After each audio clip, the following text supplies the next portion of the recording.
तो यहाँ पे बेसिकली 4 सवाल मैंने लिखे हैं, ठीक है। इनमें से 2 का आंसर तो मैं करूँगा और 2 का आंसर मेरे को एसएससी से चाहिए एज अ सीजीएल एस्पेरेंट, ठीक है। और सबसे पहले आप चैनल को सब्सक्राइब कर लो भाई, थोड़ा सपोर्ट करो।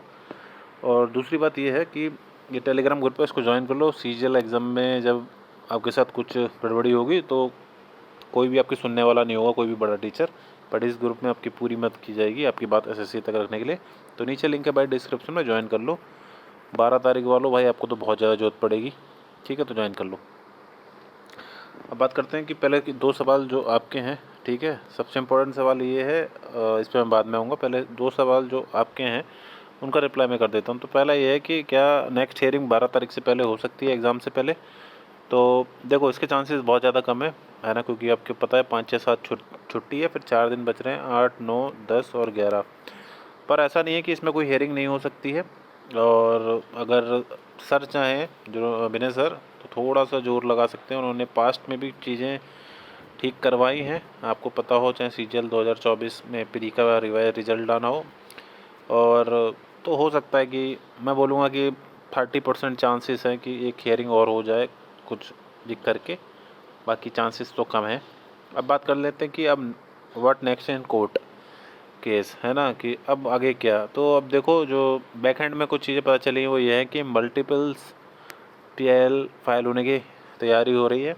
और भी बहुत सारी चीज़ें हैं, वो हल्के हल्के आपको मैं नीचे टेलीग्राम ग्रुप में अपडेट करता रहूँगा जैसे जैसे अपडेट आती रहेगी केस के रिगार्डिंग, है ना। और ऐसा नहीं है कि भाई एक बार एग्ज़ाम चालू हो जाएगा तो भाई कोर्ट उसमें इंटर वो क्या मतलब हस्तक्षेप नहीं कर पाएगा। अभी मेरे को वर्ड याद नहीं आ रहा, है ना। तो ये चीज़ है। 2 का रिप्लाई मैंने कर दिया, अब 2 की बात कर लेते हैं। जो मेजर प्रॉब्लम जो as a student as a aspirant मेरे भी सवाल है और बहुत सारे लोगों के सवाल ये हैं कि अभी इन करंट 4 स्टेट्स में फ्लड है। मेरे को बहुत सारे लोग बोल भी रहे हैं कि भाई हम फेस कर रहे हैं। एक बंदा ऐसे हिमाचल का था, एचपी, उसने बोला भाई हमारे यहाँ फ्लड है भाई, घर से बाहर निकलना मुश्किल है, तो एग्ज़ाम देने कैसे जाएंगे। तो ये मेरे सवाल एसएससी से हैं और आप लोगों के भी होंगे। यूके उत्तराखंड के जो लोग हैं, पंजाब में आपको पता है कितनी हालत खस्ता है, और जम्मू कश्मीर में। तो मुझे एसएससी बस इतना रिप्लाई कर दे कि इन 4 स्टेट के बच्चे कैसे जाएंगे। बहुत सारे लोग बोल देंगे इनका अदर स्टेट में डाल देंगे सेंटर। तो भाई अदर स्टेट में जाने के लिए भी तो भाई इन्हें ट्रैवल करना पड़ेगा। ट्रैवल कैसे करेंगे जब रोड्स आपके पता है लैंडस्लाइड हुई है बहुत जगह, है ना। ट्रांसपोर्टेशन भी सही से वर्क नहीं कर रहा है। तो इस चीज़ का आप रिप्लाई एसएससी करे और बताए कि भाई कैसे ये लोग एग्ज़ाम देंगे, है ना। आप तो मुँह उठा के डेट दे देते हो, चाहे आपसे कोई कितने बच्चे गिड़गिड़ाते रहें, लाठी खाते रहें।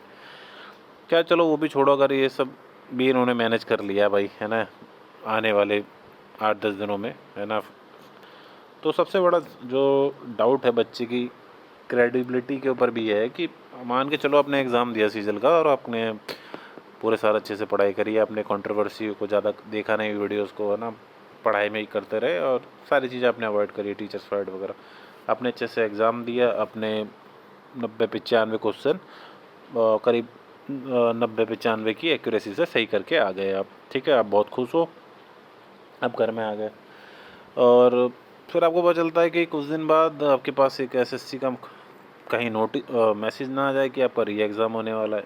ऐसा मैं क्यों बोल रहा हूँ, ऐसा मैं इसलिए बोल रहा हूँ कि ये चीज़ बहुत सारे बच्चों के साथ आपने देखा भी होगा इंटरव्यूज़ में, और 1 2 वीडियो मेरे पास भी है ना। वो ग्रुप में डाल दूंगा, कॉपीराइट के चक्कर में यहाँ नहीं दिखा सकता, जहाँ पे एक बच्चा बोल रहा है कि भाई उसका अच्छा खासा एग्ज़ाम हुआ था सिलेक्शन पोस्ट में, पर और वो एग्ज़ाम उसका अच्छा भी हुआ था, 90 95 क्वेश्चन करके आया था, बट उसका फालतू में री एग्ज़ाम डाल दिया। तो भाई अब बताओ, तो ये काम अगर भाई एसएससी में के सीजीएल में हुआ तो इस चीज़ की क्या गारंटी लेगा भाई एसएससी। और अब आप कहाँ जाओगे फिर ऐसे में।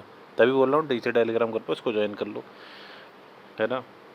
ये सबसे बड़ा कंसर्न है कि भाई एग्ज़ाम अच्छा हुआ कि री एग्ज़ाम ना हो जाए, और जिनको री एग्ज़ाम एक्चुअली में होना चाहिए था और उनको कहीं एसएससी ऐसे ही छोड़ दे। तो जो भी डाउट वगैरह आप कमेंट में बताओ और टेलीग्राम ग्रुप ज्वाइन कर लो। अगली वीडियो मिलते हैं। वंदे मातरम, जय हिंद और धन्यवाद।